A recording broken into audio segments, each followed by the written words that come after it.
Hey race fans, it's race day top 5 with me, Frank 5. The round of 12 at the windy city of Kansas, and it definitely was windy today. We knew at the end of the day, some playoff drivers would see their championship hopes blown away in a Kansas tornado from the Wizard of Oz. 4 of them did have their playoff hopes diminished, but one playoff driver who'd already won their opening round proved that now he's possibly bound for Homestead. Number 1, Chase Elliott. Yes. Third career win. And goodness gracious.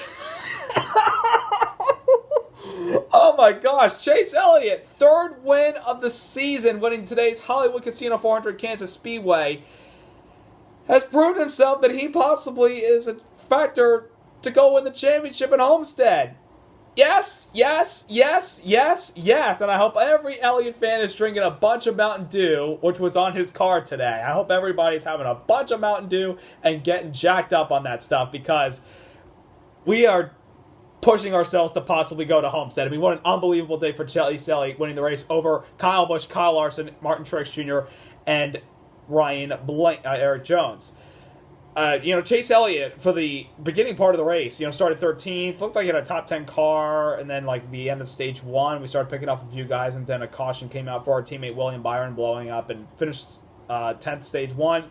Stage 2, we picked up some track position and got our way to 4th, and then final stage, all of a sudden, we turned into a top 3 car, and we're contending for the win, running down the 4 car, and we had our final green flag pit stops, and then the 4 car had a problem, which I'll get to in a moment. We capitalized, and it looked like we were going to run away with it, but both of the Kyles, Kyle Busch and Kyle Larson, who needed to win the race, were closing in on us, and I was a little bit nervous, but we held them off and did not let them touch us. I mean, Chase Elliott is setting a statement. Not only is he going to be NASCAR superstar, but we could possibly win the championship. And a quick note, the guy who won the championship last year won the opening round and the closing round of the round of 12. That was Martin Truex Jr. Could it happen for Chase Elliott? Keep your fingers crossed, Elliott Nation. We are getting close. And they got to ring the horn again in Dawsonville for the 3rd time this season. This is awesome. We're going to keep doing it again and again and again and again and again. What a great day. Number 2, Kevin Harvick, who won Stage 2, was, again, the best car. And we've talked about, he mentioned that after Dover, when he dominated the race, but then had to come back in because of a problem with the tire, loose lug nut. We have to eliminate mistakes he wants to win races. It looked like he was going to do it today, even after winning Stage 2. He was, Chase Elliott was pressuring him, but Harvick was driving away. But on that last green flag pit stop, you did the thing you don't want to do that can cost you winning a race. A penalty on pit road for speeding put Harvick back to finish 12th. And, Harvick advanced to the next round because he had enough points. But, Kevin Harvick fans, I think you've got to be going to yourself, goodness gracious, we're fixers for a championship, and we can't keep making these mistakes. What happens when it goes down to Homestead, which he's probably going to make based on points? What happens if you go to Homestead and the last pit stop of the race, you're winning the thing, and then you get caught for a penalty and you make a mistake? That cannot happen. You have to eliminate these mistakes even in this next round. You got to capitalize in this next round to prove that you are still that championship factor and that you can still prove to everybody we can win our 2nd championship. Harvick's got to eliminate the mistakes if he's going to win this title, or else Kyle Busch, Martin Truex Jr., or the other person that's going to Homestead, because I feel like it's going to be the big 3 and then somebody else, either Chase Elliott or the other guys that made it, competing for the championship at Homestead. Harvick has to eliminate these mistakes, and if he doesn't, he's going to be in trouble. So they need to work on it in the next few weeks. Number 3, the 4 drivers who were eliminated at the end of the round of the 12 were Brad Keselowski, Ryan Blaney, Kyle Larson, and Alex Bowman. Now, most people say, yeah, Alex Bowman, that was pretty much, a guarantee.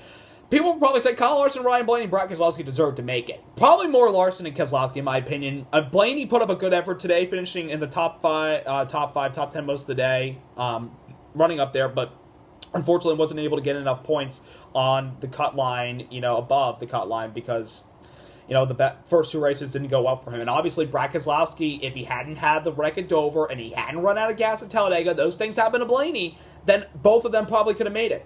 But people were wondering what could have been for Kyle Larson. He had to start the back with a backup car after wrecking on Friday, and he drove his way into the top 20, top 15. Then he started himself in the top 3 lane of the race. I thought, holy cow, if he wins this race, it'll be his first win of the season because he hadn't won a race yet, and he could possibly insert himself as a championship threat when we come to Homestead if he makes it. Unfortunately, he wasn't able to capitalize it, and I know a lot of Larson fans are going to look back and say what we did wrong. Well, you didn't run well at Dover.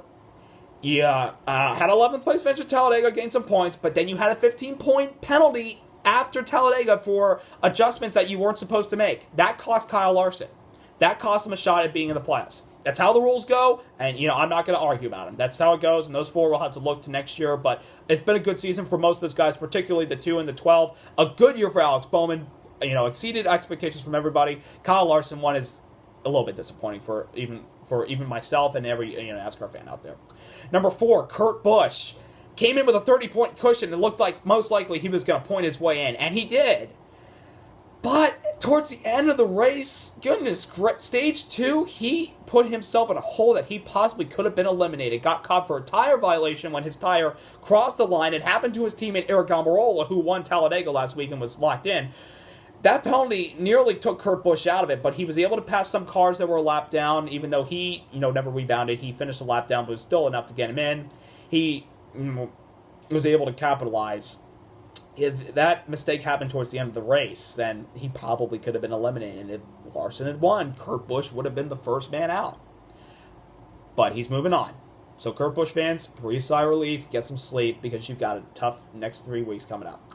And number 5, Clint Bowyer. Hometown boy, Kansas, Missouri, and he's about ready to watch the Chiefs game. He's going to go straight from the Kansas Speedway, straight to Arrowhead Stadium to watch the Chiefs tonight. That's what he said, basically, on Friday and Saturday. There was a little bit of a controversy on his final pit stop when Bowyer finished 13th, which was enough to get him into the next round. But video surfaced from a person that I saw on YouTube that he had an uncontrolled tire, looked like, on his pit stop. And they didn't call him for it. And he still advanced. People are arguing, why wasn't that a penalty? If the tire is uncontrolled and it goes out of the box or touches the white line, they don't control it. It's a penalty. Well, I don't have a Twitter, but go on Bob Pockrass's Twitter and you'll see, he explains the rules. And I know people are going to say, oh, Bob Pockrass, he's an idiot. No, he's not. Bob Pockrass is a good person. Just go to his Twitter feed line and you'll find out what the rules explain. I can't describe it to you. Go to Bob Pockrass's Twitter and he'll tell you why.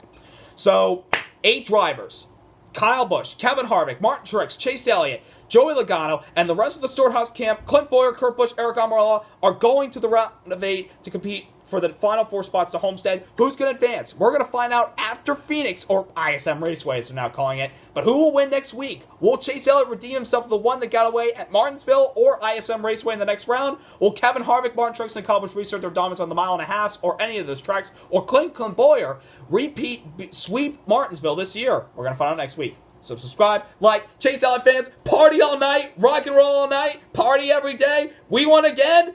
I'll see you next week for the start of the round of 8.